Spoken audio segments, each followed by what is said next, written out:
everybody. My name is David Casey, and today I will be presenting on real-world use cases, specifically last-mile humanitarian aid for refugee populations. So a little background about myself. I've been playing with crypto and blockchain for a little over a decade.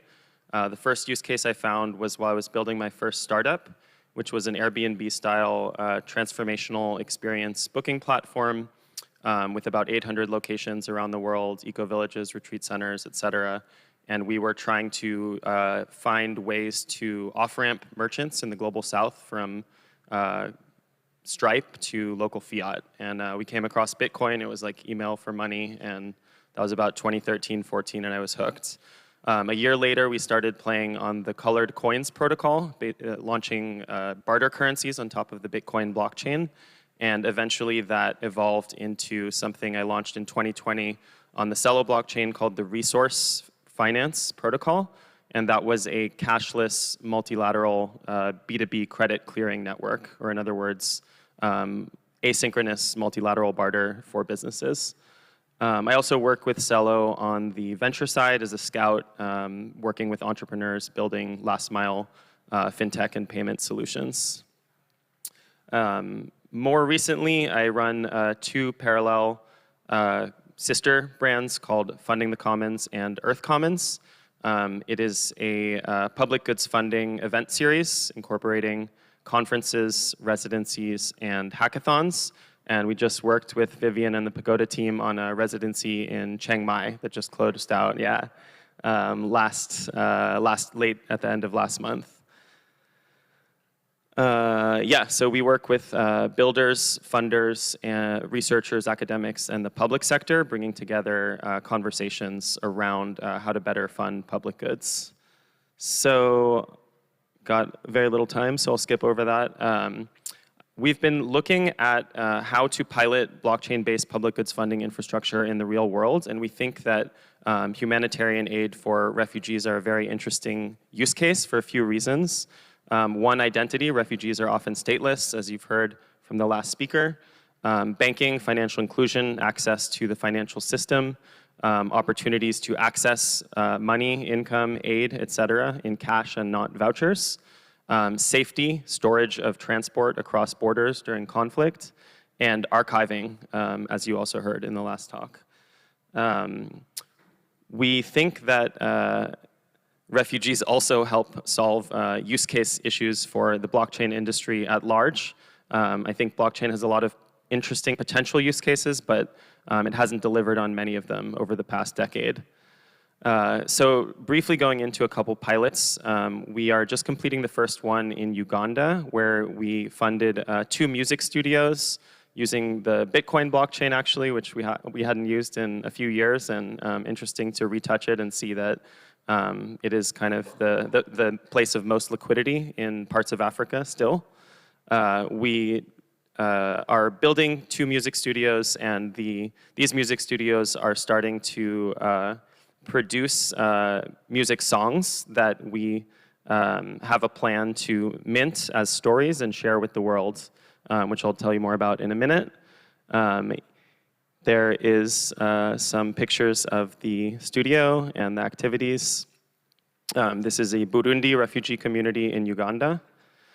Okay, getting to Southeast Asia. So we have been doing a pilot here in Thailand and Myanmar over the past few weeks, and we have some very interesting early learnings. So the first thing is that crypto regulation here is different than in other places. Peer-to-peer payments are not legal in Thailand or Myanmar. So that's one interesting fact when doing crypto pilots.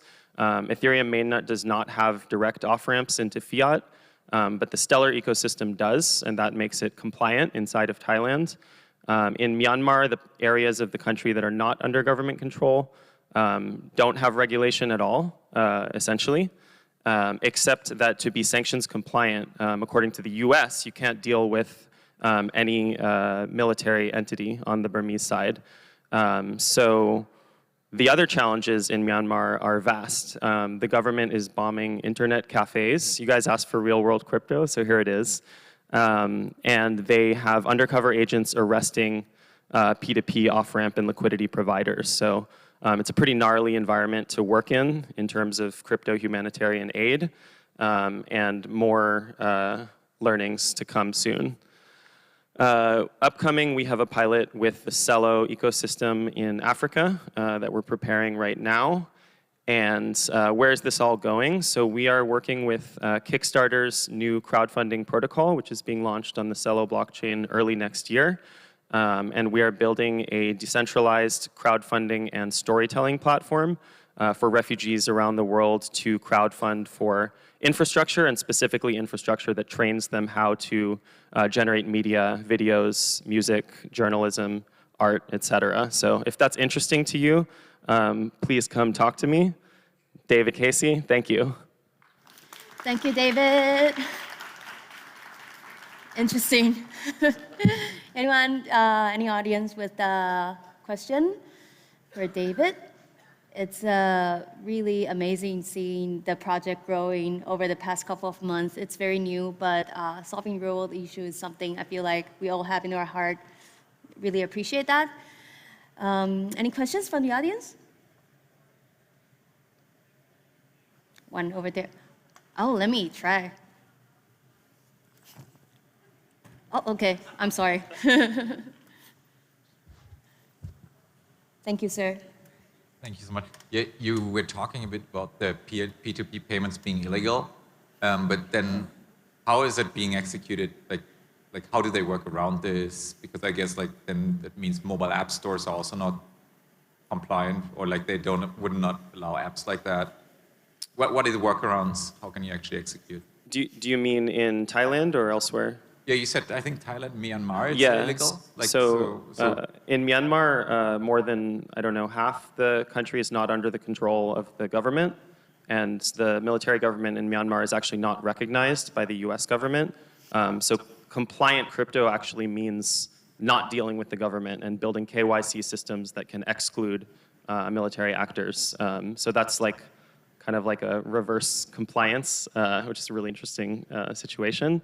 In Thailand, as far as I understand, crypto P2P payments, direct wallet to wallet in a cryptocurrency or stablecoin are not legal in the current regulatory environment. However, using an off-ramp like using the Stellar blockchain, sending USDC to their MoneyGram off-ramp and having a Thai person pick up at MoneyGram in Thai baht is compliant. So that's the current way to use crypto in this country, as I understand it. You can trade and speculate on crypto. That's fine on a centralized exchange like BitCub. But yeah, not the actual use of cryptocurrency. We have time for one last question over there. Hey, thanks for your presentation. My main question is, in this world, what does crypto give you that Web 2 does not? If the regulations are making crypto payments hard or illegal, does that also apply to normal fiat payments? Great question. So I can use the example of Myanmar. The banking infrastructure and all Web 2 apps are under control of the military government as well as all the telcos. So like a fully independent infrastructure using Starlink, mesh networks, and crypto are really the only option that many people have to actually get money into the country and not have it at risk of being frozen or confiscated and them being put in jail. And that's it for our time together on stage. Thank you again, David. Thank you. I know that was a little dark. I'll see you around. Cool. The next one we have is going to be a very interesting topic. This is also at the really core of my heart.